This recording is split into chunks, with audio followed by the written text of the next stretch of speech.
మొదటి సంకీర్తన 2వ చరణం. యెహోవా ధర్మశాస్త్రమునందు ఆనందించుచు దివారాత్రము దానిని ధ్యానించువాడు ధన్యుడు. ఈ చరణాన్ని వివరించుకుందాం.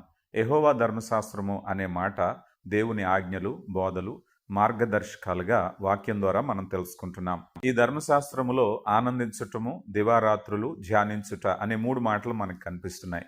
మొదటగా దేవుని వాక్యాన్ని చదవటం అనేది చాలా మంది భారంగా కాకుండా ఇష్టమైన పనిగా భావించాలి. అంటే ఆకలి కొన్నవాడు ఆహారం కోసం ఎదురు చూసినట్లుగా వాక్యం కోసం ఆశపడటమే ఆనందించటం. రెండవది దివారాత్రములు అంటే ఏదో కేవలం కొద్ది సమయం మాత్రమే కాకుండా సాధ్యమైనంత ఎక్కువ సమయం దేవుని వాక్యంతో నింపబడటం. ధ్యానించటం అంటే నెమరు వేయటం. చదవటం, వినటం అందరూ చేస్తారు, కానీ దానిని తలపోసుకోవటాన్నే ధ్యానించటము అంటారు.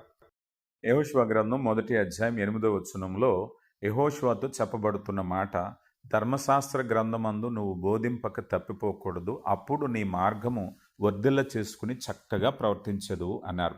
కీర్తనకారుడు 119వ సంకీర్తన 97వ చరణంలో నీ ధర్మశాస్త్రము నాకెంతో ప్రియముగా ఉన్నదన్నారు. అపోస్తుల కార్యగ్రంథం 17వ అధ్యాయం 11వ వచనంలో బెరయా సంఘస్థులు పౌలు శీల చెప్పిన సంగతులు అలాగున్నవో లేదో ధ్యానించటాన్ని బట్టి ధనులైన వారిగా చూస్తున్నాం. ఈరోజు చాలా మంది సోషల్ మీడియాలోను ఇతర వ్యాపకాల్లోనూ వారి సమయాన్ని ఇచ్చిస్తున్నారు. దేవుని వాక్యంతో రోజును ప్రారంభించండి.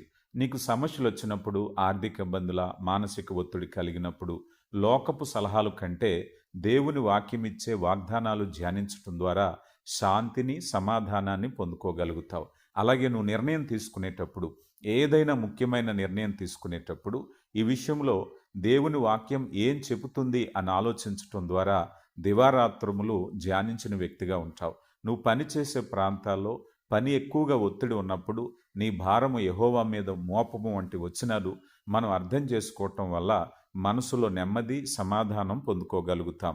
ఇలా ఎప్పుడైతే వాక్యాన్ని ధ్యానిస్తామో ఫలభరితమైన స్థితి.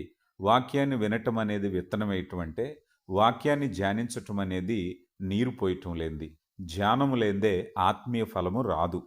వాక్యాన్ని ధ్యానించే మనిషి స్థిరమైన విశ్వాసాన్ని కలిగి ఉంటాడు, పాపానికి దూరంగా ఉంటాడు, జీవితంలో దేవుని నడిపింపును పొందుకుంటాడు.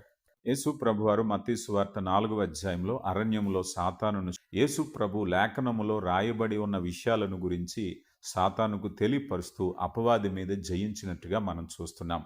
ఆయన నిరంతరం వాక్యం ధ్యానించటం వల్ల మనము కూడా లోకములో విజయాన్ని సాధించగలుగుతాం.